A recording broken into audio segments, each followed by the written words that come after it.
Okay, so, there's this headline that's been making the rounds lately, really grabbed our attention. It's about Kelsey Grammer, actually, someone most people know.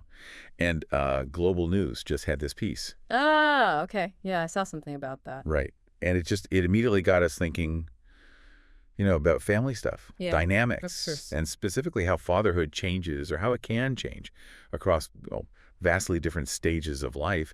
And also those really honest moments people have about, growing and maybe regrets. Yeah.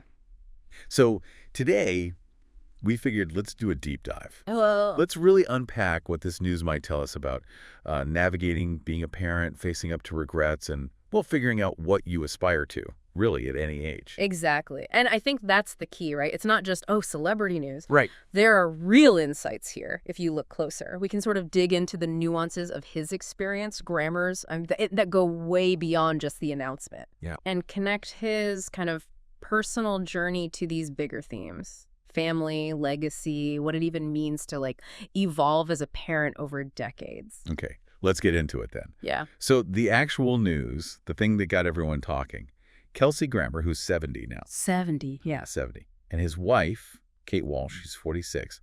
They're expecting their fourth child together. Fourth together. And just for context, because it matters here, Yeah. this is going to be Grammer's 8th child overall. 8! Wow. That's a big family. A very big family. And what strikes me immediately beyond just the number 8 is, the curiosity this sparks, right? Totally. You've got the age difference between Kelsey and Kate, him having another child at 70. It really does kind of challenge maybe our standard ideas about family planning. Yeah, it does. And it opens up this bigger conversation about, modern families, different structures, the different paths people take. It really does. So maybe let's quickly map out this family tree, because it's pretty extensive. Yeah, let's do that. Okay, so with his current wife, Kate Walsh, they already have Faith. She's 12. Gabriel is 10, and James is 8. Okay, 12, 10, 8. And now number 4 on the way with Kate. Got it. But then you look back, he's got Mason, who's 23, and Jude, 20. That's with his ex-wife, Camille Grammer. Right, the Real Housewives connection there for some people. Exactly. Then there's Spencer, who's actually 41 now. 41. Yeah, 41. That's from his first marriage to Doreen Alderman. And Greer, who's 33, with his ex, Barry Buckner. So you're looking at, wow, a range from, soon-to-be newborn all the way up to 41. It's incredible. That span. I mean, what it suggests is a parent who's had to constantly adapt, hasn't he? Constantly. Learn, grow through just totally different phases of his own life and his children's lives.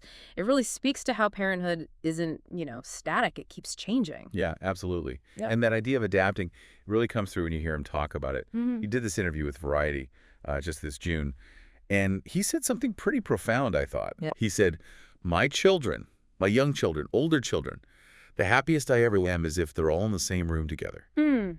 That's nice. That sense of unity. Yeah. And then he reflected on his career, acting, and said it has allowed me to be able to do that, even though, he admits, it's been painful and challenging and hard and tragic, all those things. Acknowledging the downside, yeah. Right. But he still sums it up as a great life. And I want to pass that on to them. That's fascinating, isn't it? How he connects the job, which is obviously demanding, Super demanding. to his ability to actually create that family unity. Yeah. And his idea of a great life isn't just, sunshine and roses. At all. It includes the hard stuff, the resilience you build, and thinking about how you pass that whole package on. That's interesting. And speaking of passing things on, legacy. In that same interview, he actually hinted that some of his kids might be looking at the entertainment industry themselves. Oh, really? Following in the footsteps. Seems like it. He mentioned talking with Kate about it, saying that's something to be proud of, that their kids are drawn to this industry and seem ready to take responsibility for their lives. That does raise a big question, though, doesn't it? For any parent, maybe, but especially someone like him. How so? Well, how do you balance being proud and encouraging them with also letting them find their own way, especially in a business like entertainment, which, let's be honest, can be brutal? That's such a classic parental tightrope, isn't it? It really is. And I wonder, for someone like Grammer, with his own massive fame, does that make him more cautious about his kids going into it, or maybe less? Because he knows it. That's a great point, because like you said, he knows the pitfalls. He used words like painful and challenging. Right. But he also knows the rewards, the opportunities it gave him So when he gives advice, like, well, we'll get to his advice later, but it probably lands differently for a kid thinking about that world. Yeah, good point. And speaking of advice, and looking back, he's also been incredibly open recently about reflecting on the past. Oh, yeah. In a People interview, this was back in May, he said something really quite vulnerable. He admitted, quote, "I have neglected a couple of the kids in my life, especially the first two." Wow. That takes guts to say publicly. Doesn't it? But he didn't just leave it there. He talked about what he's doing now. He said, "I'm trying to make up for a little of it now. I'm still their dad, so you can always have a chance to show up." Showing up. That phrase again, that honesty, admitting the shortcomings. Yeah. But then coupling it with that commitment, I'm still their dad, you can always show up. It sort of challenges this idea that, past mistakes are permanent stains. Right, like it's never too late. Exactly. It shifts it from just feeling bad about the past to actually doing something now. It suggests fatherhood, maybe parenthood in general, isn't about being perfect. It's about persistence, presence, actively working on the connection, even years later. And he seems to be trying to kind of use those lessons learned, the hard way maybe, to guide his other kids. How so? Well, he talked about wanting to help them learn from his mistakes. He mentioned being maybe more clear and maybe less tolerant with the older ones, in hindsight. Interesting self-reflection, less tolerant. Yeah. But now, with the younger kids, he describes his approach differently. He says, "I'm pretty tolerant with the young ones, but I'm clear about how there's certain expectations." Okay, so tolerance, but with clarity. Exactly. Clarity about certain ways to navigate through a social situation. Keep it close to the vest and play it straight, and you're going to be well served in your life. Keep it close to the vest, play it straight.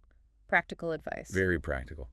And then he boils it down to this key piece of advice he gives them, apparently quite often. He asks them, "What's your job in life?"